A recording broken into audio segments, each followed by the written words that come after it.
Baik kawan-kawan, selamat datang kembali. Pada kesempatan kali ini saya akan membahas mengenai analisa saham mingguan ya untuk periode 19 April sampai dengan 23 April 2021 untuk 6 saham yaitu Antam, Inco, Tins, MDKA, Nikel, dan Crush ya.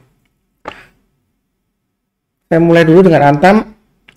Jadi kalau kita lihat di sini Antam dia dari candle weekly-nya ya, dia lower high, higher low, plusnya higher ya. Tapi secara keseluruhan dia masih bergerak sideways ya, di antara kurang lebih di level sekitar Fibonacci retracement level 61,8% sampai dengan 38,2%. Jadi masih cenderung sideways.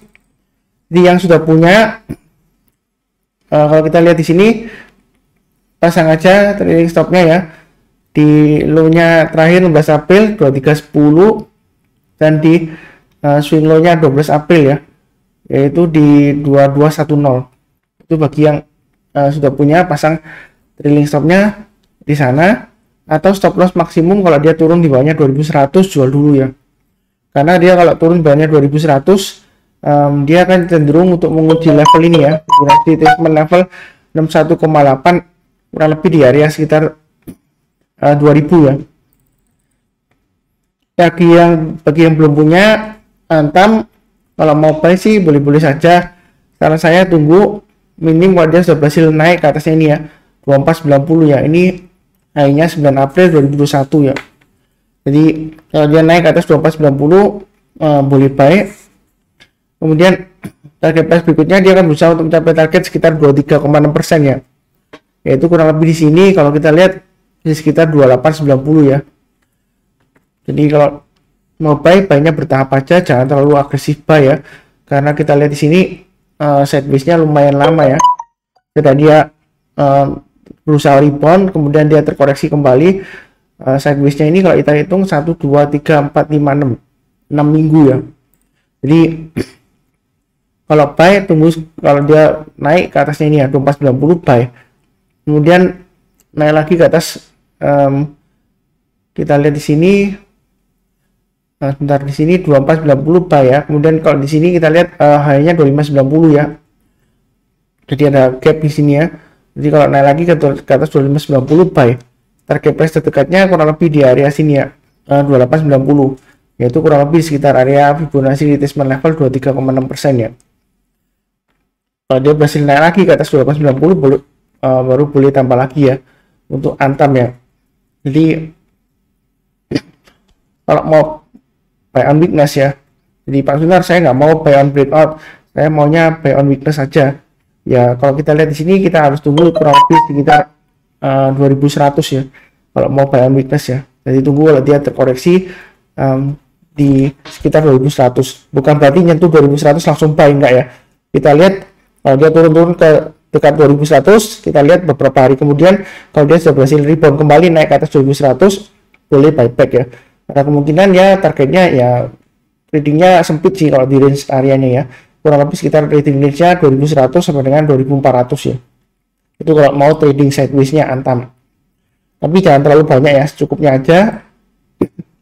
Karena kalau sideways lama begini, kalau nggak ada sentimen baru, sentimen positif yang baru, lama kelamaan dia akan cenderung turun terus ya.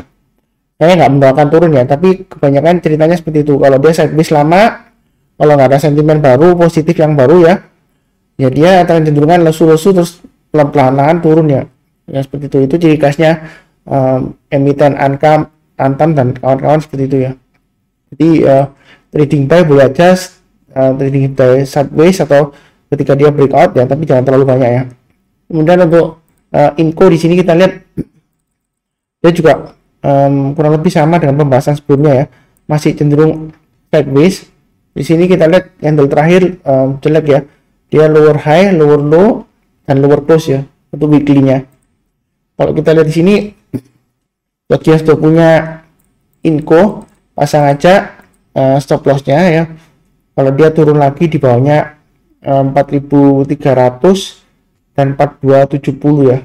Karena saya kalau turun di bawahnya 4300 dan 4270, saran saya sih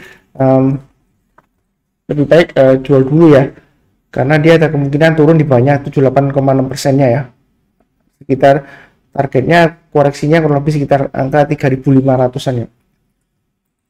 Itu untuk Inco. Jadi yang belum punya kalau mau buy ya, trading sideways ya. Jadi ini kan ceritanya dia cenderung sideways di antara Fibonacci retracement level 78,6% dengan Fibonacci retracement level 61,8%. Kalau mau trading sideways boleh-boleh saja ya. Yang belum punya kalau mau buy tunggu kalau dia naik ke atasnya ini ya. Paling cepat ya naik ke atasnya 4470 buy. Kemudian naik lagi ke atasnya 4590 buy. Target terdekatnya kurang lebih sekitar 4820-an ya. Kalau kita lihat di sini 4820 sama dengan 4840. Kalau berhasil naik lagi breakout ke atas 4840, boleh tambah lagi, maka kecenderungan dia akan mencoba untuk mencapai target Fibonacci retracement level 50% di sekitar 5275 ya.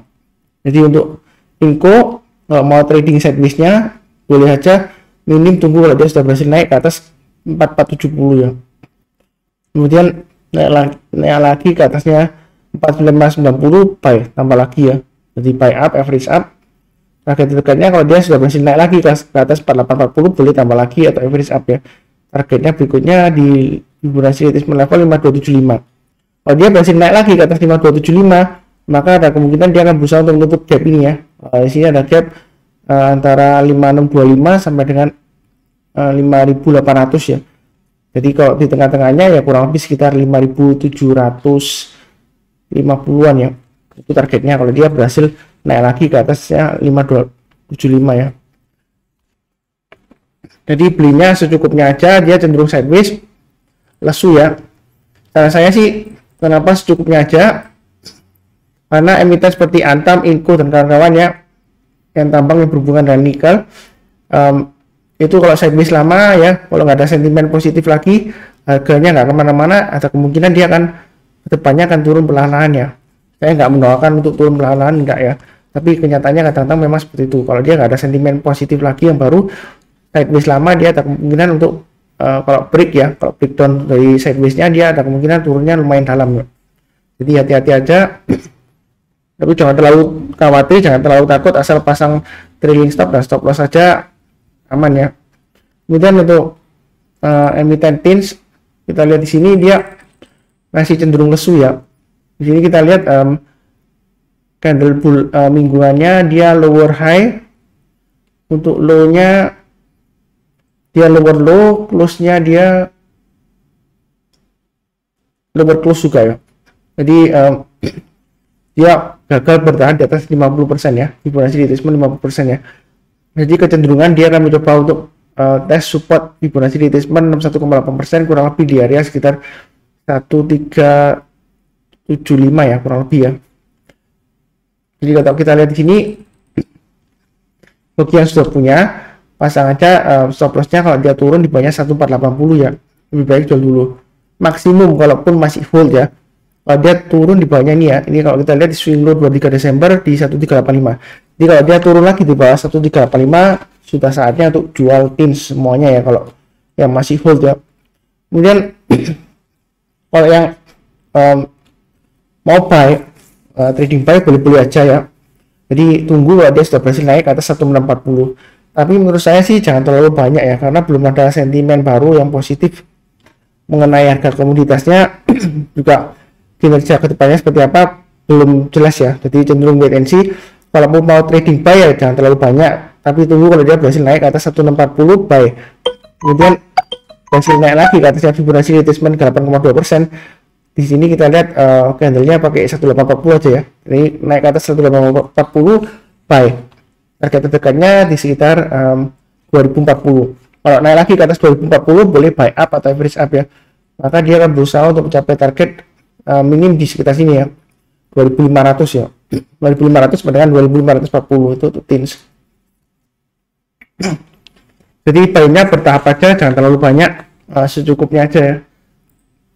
Kemudian untuk MDKA terakhir, MDKA weekly-nya dia candle-nya lower low, tapi dia higher high dan higher close ya. Kemudian kalau kita lihat di daily-nya, dia rebound minggu ini dia akan berusaha untuk menembus kembali ke atasnya Fibonacci retracement 38,2% nya untuk MDKA ya. Kalau kita lihat di sini, sebentar, saya lihat dulu apakah ada sentimen baru. Belum ada sentimen baru sih setahu saya mengenai MDKA ya. Jadi sebentar saya cek apakah ada aksi korporasi lainnya.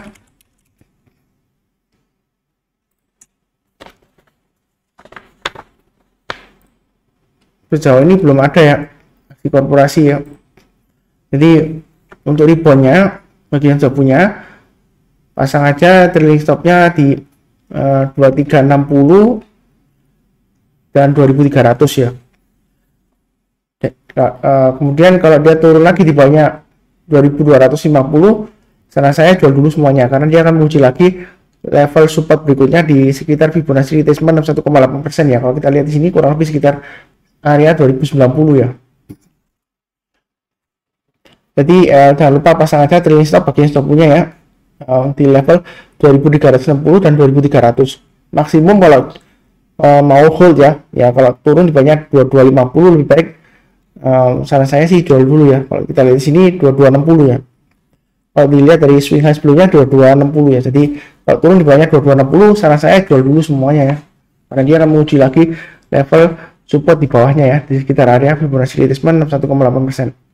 Bagi yang belum punya, kalau mau buy, saran saya sih tunggu kalau dia sudah berhasil naik ini ya. Ini ada level sekitar swing high di sini ya, 2470 ya. Jadi kita bisa gunakan acuan ini swing high sebagai istilahnya checkpoint ya. Kalau dia berhasil naik ke atas 2470, bagi yang mau trading buy boleh saja ya buy. Maka targetnya kurang lebih di sekitar Fibonacci retracement 23,6% ya.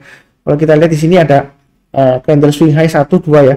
Ini swing high-nya di 2640 sama satunya lagi 2610. Jadi kalau dia berhasil naik ke atas 2470 buy, boleh buy, maka targetnya kurang lebih sekitar 2610 sampai dengan 2640 ya. Kurang lebih di area Fibonacci retracement-nya level 23,6% nya. Kalau dia berhasil naik lagi ke atasnya 2640, boleh tambah lagi, boleh. Maka target berikutnya ini sudah saya jelaskan di analisa saham mingguan sebelumnya ya, kurang lebih sekitar 2870 sampai dengan 2910 ya. Jadi di area ini ya yang saya garis tebal ini ya, saya kotak ini ya. Ini target pertama, ini target keduanya. Itu mengenai MDKA. Kemudian mengenai nikel ya, kita lihat di sini dia lower candle-nya, weekly-nya lower high, lower low, dan lower close ya. Jadi masih cenderung turun ya. Saran saya sih yang sudah punya, hati-hati kalau dia turun di bawahnya 1005 ya. Itu lebih baik jual dulu kalau bahas 1005 ya. Karena dia akan kemungkinan besar menguji level ini ya, Fibonacci retracement level 1,8% di sekitar area 930-an ya. Kalau dia turun di bawahnya 1005. Jadi pasang aja stop loss-nya di sana. Kemudian yang ingin buy, karena saya sih tunggu minimal kalau dia sudah berhasil naik atasnya ini ya, 1130. Jadi itu lebih baik di sana ya. Kalau dia naik atas 1130, boleh buy, tapi jangan terlalu banyak ya. Karena ini kalau kita lihat volumenya, saya sudah bahas sebelumnya, volumenya dia mengecil ya. Sejak dari minggu ketiga Januari dia turun-turun terus ya. Kemudian volumenya dia sudah mengecil ya. Tambah makin lama makin kecil. Jadi kalaupun dia naik selama volumenya masih cenderung datar dan kecil ya, kalau kita lihat di bawah ya, maka kalau buy minim tunggu kalau dia sudah berhasil naik ke atas ini ya 1150 ya, itu minimal ya. Targetnya dia di sekitar area 1350-an sampai 1385 ya. Di sini ada checkpointnya, kalau mau tambah lagi 1285. Jadi kalau dia naik lagi ke atas 1285 boleh tambah lagi. Target terdekatnya ya kurang lebih sekitar 1350 sampai dengan 185 lah. Seperti itu ya. 1385 maksud saya ya. Kalau dia berhasil naik lagi ke atas 1385, maka ada kemungkinan dia ini targetnya ya 1440-an ya. Sampai dengan 1445 ya. Bentar. Angkanya di sini 1535 ya. 1520 sama dengan 1535 swing high yang di sini ya, 16 Februari 2021 itu targetnya. Setelah dia berhasil naik ke atasnya 1350-an ya. baiknya menurut saya sih jangan terlalu banyak ya. Sedikit aja secukupnya ya, karena ini volumenya juga kecil ya. Kecuali kalau dia tiba-tiba breakout naiknya volumenya tinggi ya, tingginya kurang lebih sekitar ini ya. Kenaikannya ini ya setengahnya tadi di sini tanggal 14 Januari ya. Ini waktu dia kenaikannya berusaha untuk breakout ke atas ya. Jadi minimal dia kalau setengahnya, kalau dia berhasil breakout ya mungkin tambahnya agak banyak ya. Kalau enggak ya sedikit aja. Kalau dia sudah berhasil naik minimal kan atasnya 1150 ya kalau mau buy. Itu untuk nikel ya. Masih resiko ya karena masih cenderung downtrend ya, masih cenderung terkoreksi. Kemudian untuk crush dia cenderung sideways juga ya. Dia sidewaysnya di area sekitar Fibonacci retracement 50% sampai dengan 23,6%. Kalau kita lihat di sini yang sudah punya pasang aja stop lossnya di swing low-nya 615 ya di sini ya. 615 dan sini 585 ya. Kalau turun sebenarnya 585, saran saya sih jual dulu semuanya. Karena ada kemungkinan dia menguji level 550 ya. Sepertinya sih nggak seberapa kuat ya, kalau dia ditembus ke bawah lagi akan cenderungan akan mencapai level di bawahnya 1,8% ya. Kalau kita lihat di sini kurang lebih resistennya sekitar area 470 sampai dengan 486 ya. Jadi kalau dia turun lagi di bawahnya 585, saran saya sih jual dulu semuanya. Kemudian bagi yang belum punya crush, kalau mau trading buy minimal ya tunggu kalau dia sudah berhasil naik atas 680 ya, swing high 12 April. Kalau dia berhasil naik atas 680 boleh buy ya. Maka targetnya dia akan berusaha untuk mencapai target price level kurang lebih di sekitar Fibonacci retracement 23,6% ya, kurang lebih di sekitar area 725 ya. Itu untuk crush. Jadi di sini masih cenderung lesu sih sebenarnya ya. Jangan terlalu agresif buy ya kalau dia berhasil naik ya, karena volumenya walaupun ini sempat naik volumenya tinggi ya, kemudian dia cenderung sideways sampai terakhir penutupan dia volumenya mengecil juga, harganya cenderung turun ya. Jadi kalau breakout lagi ke atas selama volumenya masih rendah ya, di bawah rata-rata 5 harinya. Kalau kita lihat di sini volumenya dia di bawah rata-rata 5 harinya ya, selama 6 hari terakhir. Jadi walaupun dia breakout naik ke atas, kalau trading buy ya jangan terlalu banyak, secukupnya aja. Yang sudah punya ya pasang aja trailing stop atau stop loss seperti yang saya sudah sebutkan sebelumnya ya. Sekian kurang lebih analisa saham mingguan untuk Antam, Inco, Tins, NBKA, Nikel, dan Crush ya. Terima kasih.